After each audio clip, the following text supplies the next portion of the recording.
टोपी लगाए, सरकार से बहुत उम्मीदें थी। हमको जहां अपनी सरकार से इतनी उम्मीदें थी कि हमारी सरकार आएगी करेगी, हम लोग की लड़ाई ये है। निरंकुश शासक बाबा जी हैं हमारे, किसी की सुनना नहीं चाहते। नमस्कार, मैं हयात अब्बास और आप देख रहे हैं 4PM न्यूज़ नेटवर्क। लगातार सरकार ये दावा कर रही है कि उन्होंने 2 करोड़ नौकरियां दी हैं, 6 लाख नौकरियां पर यार उन्होंने यूपी में दी है। लेकिन आज उत्तर प्रदेश में कितने सारे शिक्षक यहाँ पर धरना देने को मजबूर है क्योंकि सरकार ने इनकी नौकरी छीन के मानदेय पे इनको कर दिया है। लगातार धरना प्रदर्शन कर रहे, बात कर लेते हैं लोगों से। क्या मांगे हैं सरकार? एक तरफ तो दावा करी कि वो नौकरियां दे रही, दूसरी तरफ नौकरियां छीन रही। हम लोग अपने अधिकार की मांग कर रहे हैं। विगत करीब 22-23 वर्षों से हम लोग पूरे वेतनमान पे कार्य कर रहे थे। जब विद्यालय इनके बंद होने के कगार पे थे, इनका आयोग कार्य नहीं कर रहा था, शिक्षकों की कमी थी, उस समय हम लोगों को प्रबंधकों ने भर्ती किया, अपने विद्यालयों को जिंदा रखा। आज जब हम लोगों की ज़रूरतें बढ़ी हैं, आयु बढ़ गई, 50 साल पार कर गए हैं, उस स्थिति में सरकार कहती है कि हम न्यायालय का अनुपालन करने के लिहाज से आप लोगों की सेवाओं को बाधित कर रहे हैं, जबकि न्यायालय ने ऐसा कुछ नहीं कहा। न्यायालय ने कहा था कि तदर्थवाद समाप्त करके इनके लिए कोई सोल्यूशन लाइए। इन्होंने सोल्यूशन के रूप में परीक्षा दिलवाई विनियमितीकरण के लिए। अब विनियमितीकरण के बजाय ये सेवाएं ही समाप्त करना चाहते हैं।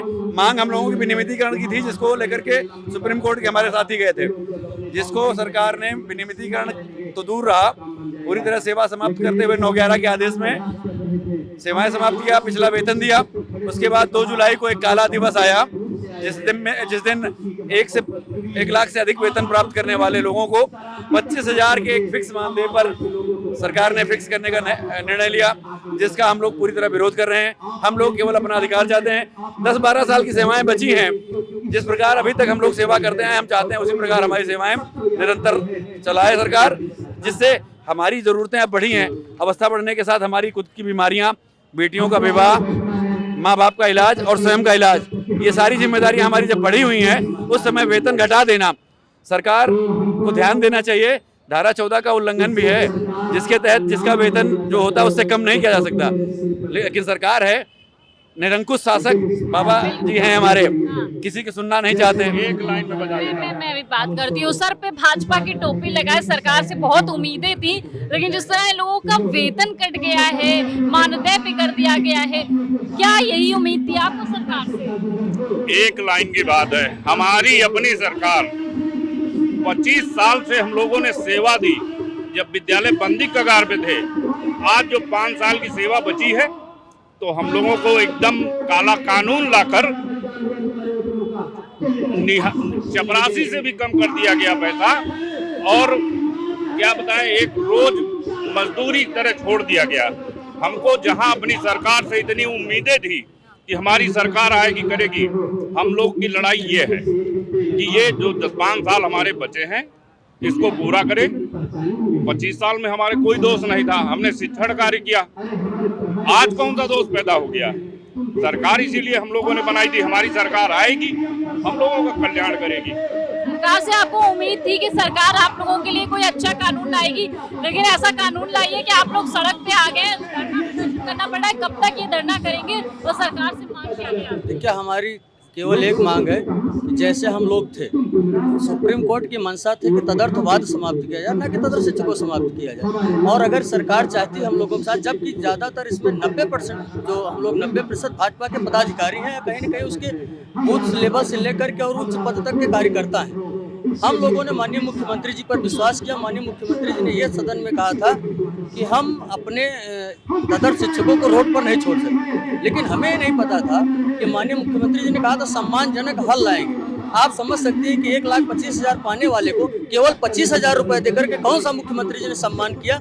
मेरी समझ में ये नहीं आता है कि क्या किसी को जो 1,25,000 वेतन पा रहा हो और उसको 25,000 रुपये देकर के सम्मान दिया जा रहा है, और भी मात्र 11 महीने का वेतन दे करके और सीधे मैनेजर के खाते में पैसा दे करके, बंधुआ मजदूर बना करके। तो हम लोग आज जो एक कार्यक्रम था हमारा कि हम सब लोग समस्त जो शिक्षक जो भाजपा के पदाधिकारी हैं वो भाजपा से सामूहिक रूप से इस्तीफा दे रहे हैं। और हमारी प्रशासन से हम लोग निकले थे, बाहर जा रहे थे, भाजपा कार्यालय हम लोग निकले हुए थे अपना इस्तीफा सौंपने के लिए, लेकिन क्योंकि सरकार उनकी है, तानाशाही है, प्रशासन हमको वहाँ जाने नहीं दिया।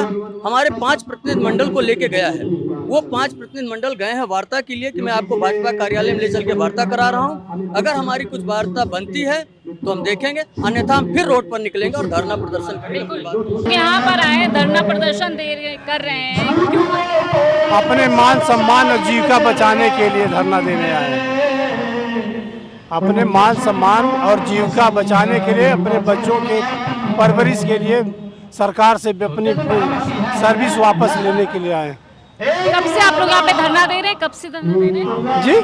कब से धरना दे रहे हैं आप यहाँ तो 25 तारीख से दे रहे हैं। 25। सरकार ने कोई बात करने की बात कही, आप लोगों की सुनवाई करने की बात? अभी कुछ नहीं कि अभी बाहर निकले थे तो प्रदेश भाजपा कार्यालय जा रहे थे तो वहाँ डेलीगेट को बुलाए हैं। बिल्कुल, लगातार सरकार से परेशान है सभी वर्ग के लोग, वो चाहे शिक्षक हो, मजदूर हो, गरीब हो, नौजवान हो, सभी परेशान हैं और लगातार देख रहे हैं यहाँ पे धरना प्रदर्शन चल रहा है और इनकी साफ तौर से मांग है कि हम सरकार से इसी तरह मांग करते रहेंगे, बाहर निकलेंगे, विरोध करेंगे सरकार का जब तक सरकार उनकी मांग नहीं मान लेती है। फिलहाल इस पर सरकार क्या कुछ एक्शन लेती है, क्या इनकी सुनवाई होगी कि नहीं होगी, ये तो वक्त ही बताएगा। कैमरा पर्सन सत्यनारायण के साथ मैं हयात अब्बास।